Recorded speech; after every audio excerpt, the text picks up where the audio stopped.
Thank you, Minister Jaishankar, for convening this important meeting and for India's leadership on terrorism and counterterrorism. Not only as the chair of the United Nations 1373 Counterterrorism Committee, but also of the 1988 Taliban Sanctions Committee, as well as the robust engagement in the 1267 Committee on ISIL and Al-Qaeda. As we mark 14 years since the horrific attacks of November 26th, we join people in India and around the world in mourning the lives lost. 141 Indians, 6 Americans, and victims from 15 other countries from every region of the world, as well as many Mumbaikars, Americans, and others wounded, with scars visible and invisible. We stand in solidarity with the people of India and all nations that lost people on that day.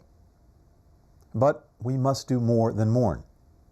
We have a responsibility to the victims and to people everywhere to bring justice to the perpetrators of the Mumbai attacks, including their masterminds. That's what the United States has been working to do, together with India and other partners, for the last 14 years.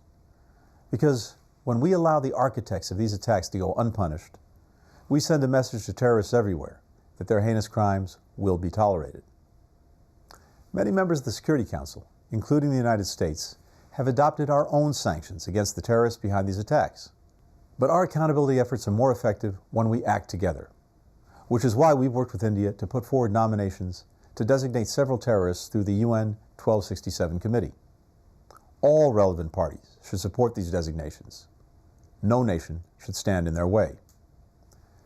Beyond ensuring full accountability for 2611, we also have a responsibility to prevent future attacks like it. That requires addressing new and emerging threats, such as terrorists increasing abuse of technologies in the internet to finance and plan attacks, store assets, and radicalize and recruit members.